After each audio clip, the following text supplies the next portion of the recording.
Witam w Chinach w pigułce. Ten filmik rozpoczyna serię na temat chińskiej komunikacji kulturowej, będącej rozwinięciem mojego wykładu, który kilka lat temu wygłosiłem w Państwowym Muzeum Etnograficznym w Warszawie. Inspiruję się tutaj wykładami profesora Yang Defenga z Uniwersytetu Pekińskiego, ale oczywiście korzystam również ze swoich własnych doświadczeń prywatnych i dodatkowej literatury. Znajomość języka chińskiego nie jest wymagana, natomiast dla osób uczących się tego języka materiał będzie mieć dodatkową wartość. Dzisiaj porozmawiamy o tym, czy Chińczycy mówią do siebie per ty, czy może per pan pani, czyli jakimi słowami zwracają się do siebie. Przed rozpoczęciem zachęcam Was do subskrypcji.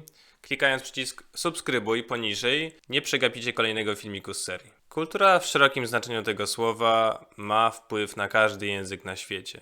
Czy będzie to specyficzna historia państwa, religia, polityka itd. Wszystkie te aspekty oddziałują na język. W języku polskim mamy na przykład odniesienia do biblijnych zwrotów, takich jak miłosierny Samarytanin lub po owocach ich poznacie. Mówimy też niech Bóg da. Podobnie jest w innych językach. Dla odbiorcy nieobeznanego w historii amerykańskiej niezrozumiałe będzie, co oznacza powiedzenie o kimś, że jest Benedyktem Arnoldem. W Ameryce oznacza to, że jest zdrajcą. Żeby poznać chiński, również trzeba mieć kwestie kulturowe na uwadze. I odwrotnie, żeby zrozumieć Chińczyków, należy spojrzeć na język. Tysiące lat chińskiej historii, kultury i języka sprawiły, że nie jest to łatwe zadanie. W końcu wywodzimy się z kompletnie innej cywilizacji. W tej serii dowiecie się o wielu tematach, w tym o języku, przesądach i tabu. Spojrzymy, czym jest twarz i dlaczego odmowa niekoniecznie oznacza odmowę, a zaproszenie niekoniecznie oznacza zaproszenie. To, co Wam przekażę, to zaledwie wierzchołek góry lodowej, ale mam jednak nadzieję, że temat Was zainteresuje, bo chińska kultura jest tego warta. Przejdźmy zatem do tematyki filmiku. W języku polskim do znajomych mówimy po imieniu. Do nieznajomych najczęściej zwracamy się per pan i pani. Starsze formy zwrotów do członków rodziny, takie jak stryj, stryjenka, odeszły już w dużej mierze do lamusa, zastąpione przez ciocia, wujek. Do nauczycielek w szkole mówimy proszę pani, a pisząc maila w pracy wspominamy, że Marek mnie poinformował lub pani Aneta zaraz przygotuje raport. A jakie są chińskie zwyczaje?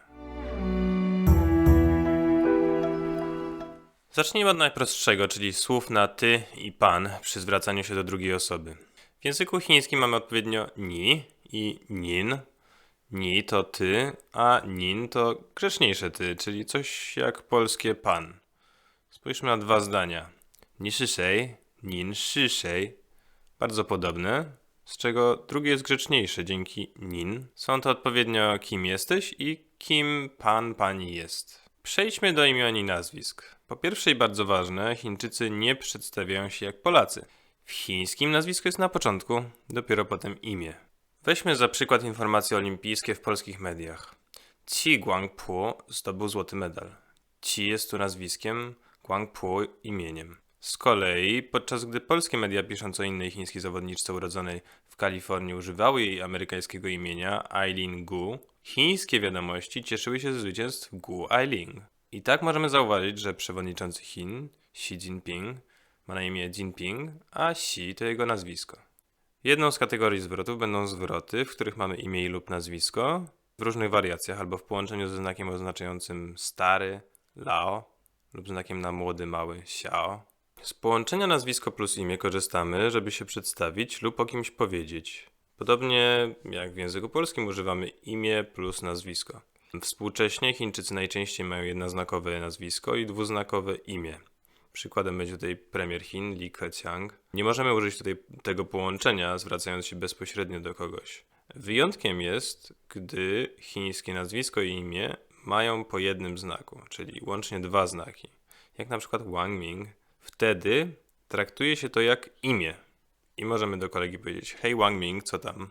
No właśnie, użycie imienia to następny sposób na zwracanie się Chińczyków do siebie. Działa to podobnie jak po polsku. Jeśli kogoś znamy trochę lepiej i nie jest znacznie starszy lub wyżej w hierarchii, mówimy do niego po imieniu. Proste.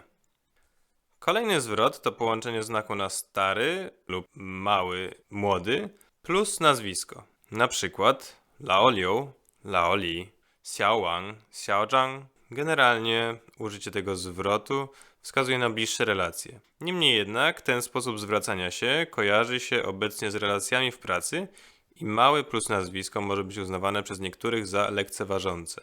Kiedyś była to forma bardziej powszechna i czytając chińską literaturę możemy napotkać jej występowanie. W chińskim zdrabnia się również imiona poprzez dodanie znaku na młody mały, czyli xiao, do jednego znaku imienia lub reduplikację jednego znaku imienia. Funkcjonuje w relacjach rodzinnych, na przykład mama dziewczynki, która nazywa się Wang Manting, być może mówi do niej Xiaoting, a dziadek o swojej wnuczce Li Yanfei będzie mówił Fei Fei. Drugą kategorią zwrotów są zwroty, w których mamy nazwisko plus stanowisko, zawód lub tytuł. Nazwisko plus stanowisko, jak na przykład Liu Buzhang, czyli dyrektor departamentu Liu, albo Zhou Zhuren, czyli dyrektor Zhou. Zwracanie się w ten sposób może być w kontekście oficjalnym, jak i nieoficjalnym, między znajomymi i nieznajomymi. Żeby użyć tego połączenia, stanowisko musi być jednak odpowiednio wysokie. Nazwisko plus pozycja lub tytuł, jak na przykład Zhao Jiaoshou, czyli profesor Zhao, albo Chen Gongchengshi, czyli inżynier Chen. Bardzo szerokie zastosowanie. Podobne do poprzedniego z tą różnicą, że niesie za sobą wydźwięk uznania. Dlatego też to połączenie nie funkcjonuje z takimi pozycjami jak na przykład asystent profesora lub wykładowca, ponieważ są zbyt niskie. Nazwisko plus zawód, jak na przykład Zhang Laoshi, czyli nauczyciel Zhang, albo Wang Daifu, czyli lekarz Wang. Również pokazuje szacunek dla osoby, do której się zwracamy. Niewiele zawodów cieszy się takim szacunkiem, jak na przykład właśnie nauczyciel i doktor, dlatego też nie powiemy ochroniarzu Wang lub kucharzu Ma. Gdybyśmy użyli takiej formy, mogłoby to zostać uznane za sarkastyczne. Co jednak robimy, gdy nie znamy kogoś, nie wiemy jaki zawód wykonuje lub nie jesteśmy na tyle blisko, żeby użyć samego imienia, albo żadne z poprzednich wariantów również nam nie pasują. Na szczęście mamy inne możliwości, ale jak ich użyć? To jak zwykle skomplikowane. Wszystko zależy od tego, ile mamy lat i ile lat ma nasz odbiorca. Też w jakim kontekście używamy tego zwrotu i w jakiej części Chin jesteśmy. Poza tym wraz z upływem czasu tworzą się nowe mody. Niektóre zwroty tracą na popularności, a inne zyskują. Przedstawię więc tylko kilka częstszych i ciekawszych. Większość z nich można łączyć z nazwiskiem, ale nie będziemy wchodzić aż tak bardzo w szczegóły. Tongzhi, towarzysz, ale również może być używane do kobiety, towarzyszki. Bardzo popularne za czasów Mao, ale zwłaszcza starsze osoby w obecnych czasach zwracają się również do nieznajomych w ten sposób. Nawet do mnie, obcokrajowca, tak mówiono. Generalnie jednak spada zastosowanie tego zwrotu.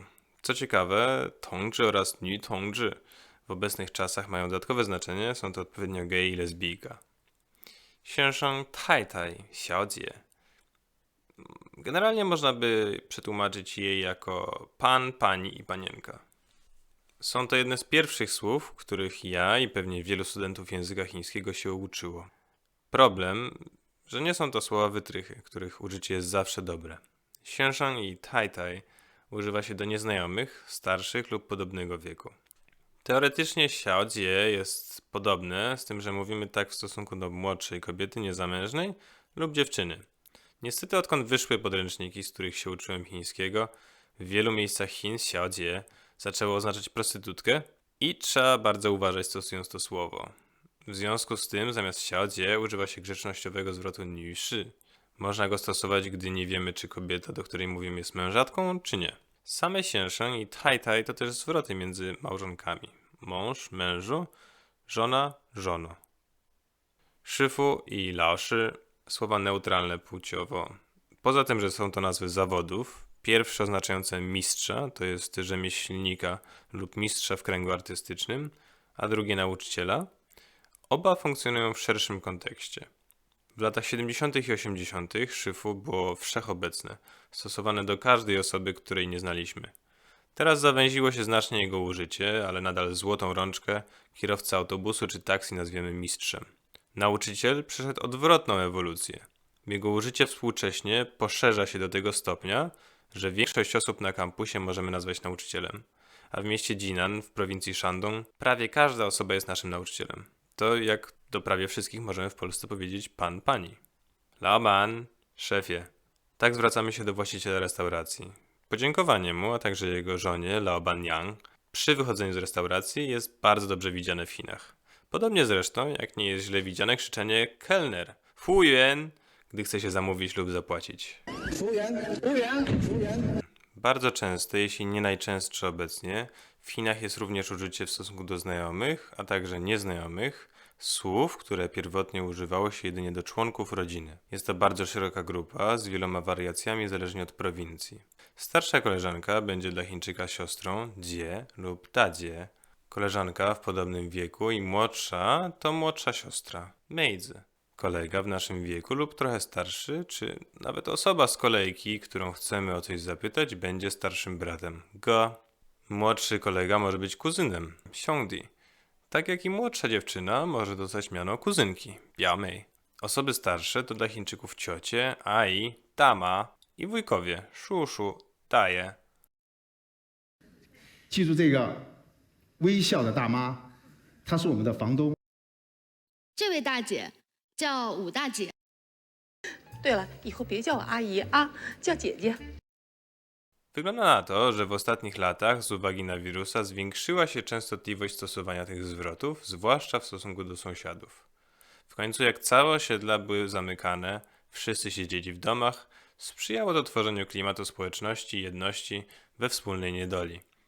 Poza tym lata polityki jednego dziecka sprawiły, że większość młodych Chińczyków nie mogła mieć brata lub siostry i komórki rodzinne kurczyły się. Być może popularność określeń na pokrewieństwo do znajomości jest pewnym rodzajem rekompensaty. Używa się też w stosunku do nieznajomych innych zwrotów, jak na przykład młodzieńcze, xiaohuozi, dziewczyno, guniang, a do małych dzieci, mały przyjacielu, xiaopengyu. Zaskakująco popularne jest też zwracanie się do nieznajomego chłopaka, młodego mężczyzny, per przystojny bracie, shuaiga, a do dziewczyn i kobiet piękna kobieto, meinie. Nie jest to tak naprawdę ważne, czy uważamy drugą osobę za ładną lub przystojną, to tylko zwrot grzecznościowy. Są osoby, które idą jednak jeszcze dalej i do płci pięknej mówią bogini, Nü Shen, ale niektóre kobiety uznają taki zwrot za wręcz odrażający.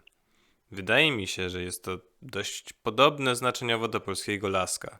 To znaczy w swoim gronie dziewczyny mogą tak o sobie mówić, ale jakby ktoś zaczepił jedną z nich na ulicy i powiedział hej lasko, no to rezultat nie byłby raczej zbyt pozytywny. Z drugiej strony yatou, które pierwotnie oznaczało pokojówkę lub służącą, jest teraz terminem bardzo pozytywnym, zarezerwowanym zwykle dla dziewczyny, którą się lubi. W Chinach lepiej więc być służącą niż boginią. Jak wszystko w Chinach i w języku chińskim, nawet rzecz, która mogłaby się wydawać bardzo prosta, jest nader skomplikowana, zwłaszcza dla osób spoza tej kultury, ale też dla samych Chińczyków, bo w sieci pytań takich, na jakie próbowałem dzisiaj odpowiedzieć, są tysiące.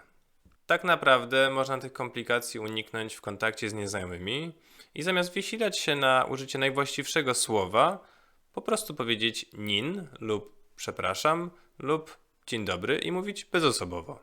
To byłoby na tyle. Mam nadzieję, że Wam się podobało i dowiedzieliście się czegoś nowego. Chętnie odpowiem w komentarzach na wszelkie dodatkowe pytania. Do zobaczenia. 再见